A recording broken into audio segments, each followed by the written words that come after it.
प्रकाश से रूढ़ियों और अज्ञान का अंधेरा दूर हुआ। और प्रकाश तब से लेकर आज तक देशवासियों को मार्गदर्शन करता रहा और भविष्य में भी करता रहेगा।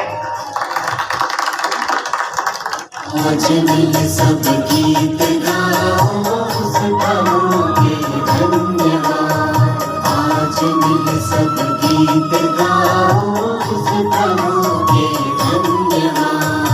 उस प्रभु के धन्यवाद। उस प्रभु के धन्यवाद। सृष्टि का आरंभ लगभग 2 अरब वर्ष पूर्व हुआ। एक ईश्वर, एक ही वेद ज्ञान के चलते सब सुखमय वैभवशाली जीवन का आनंद लेते थे। न भेदभाव, न ऊंच नीच, वैभवशाली था आर्यवर्त।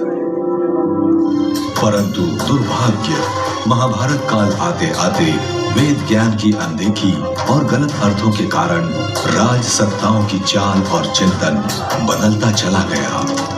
दयानंद कहते हैं, जब आपस में भाई भाई लड़ते हैं तो तीसरा विदेशी आकर पंच बन बैठता है।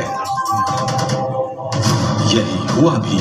विश्व गुरु रहा आर्यवर्त यह भी पहचानने में सक्षम न रहा कि हम पर कोई और शासन कर रहा है। विशाल वैभव का यह देश विदेशी आक्रांता, अंग्रेजी सत्ता, कुरीतियों और अंधविश्वासों की बोझ तले अंधियारे काल में गहरी नींद में सो चुका था।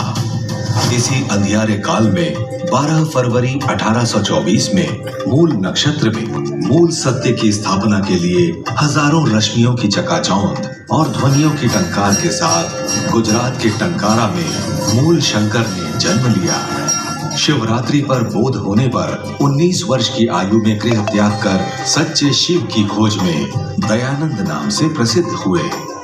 गुरु बिरजानंद जी से शिक्षा पा वे सारे देश में घूमे।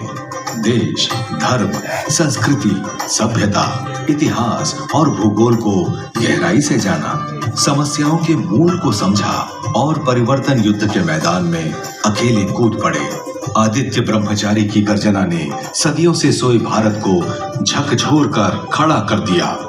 सन 57 के संघर्ष में 2 ही रास्ते थे, परंतु दयानंद की इस हुंकार ने देश की चिंतन धारा ही बदल दी। कोई कितना ही करे, किंतु जो स्वदेशी राज्य होता है वह ही सर्वोपरि, वह उत्तम होता है।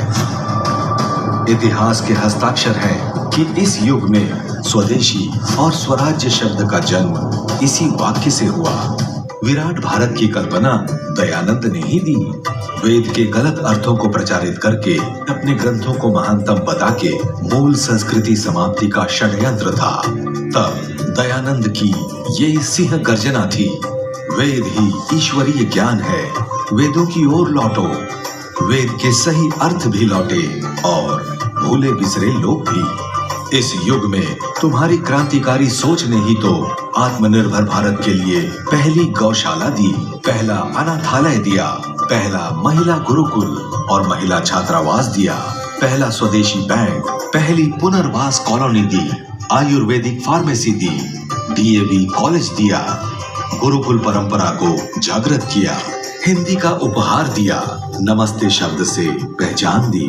तुम्हारी सोच ने ही डोला पालकी जैसी सैकड़ों प्रथाएं तोड़ी, समुद्र पार जाने का मिथक तोड़ा, विधवाओं को सम्मान दिलाया, महिलाओं को वोट का अधिकार दिलाया, पहली महिला विमान पायलट दी, भगत सिंह, बिस्मिल, लाजपत राय जैसी बलिदान होने वाली सेना दी, तो श्रद्धानंद, श्याम जी, कृष्ण वर्मा जैसे हजारों क्रांतिकारी दिए, मुंशी प्रेमचंद और गुरुदत्त जैसे क्रांतिकारी कलमकार दिए, सैमुअल स्टोक्स को महात्मा सत्यानंद बनाया, तलपड़े जैसी वैज्ञानिक सोच के लोग दिए, जातिवाद तोड़कर आर्य नाम दिया, नया चिंतन, नई सोच दी, सत्यार्थ प्रकाश दिया और अमूल्य उपहार आर्य समाज दिया।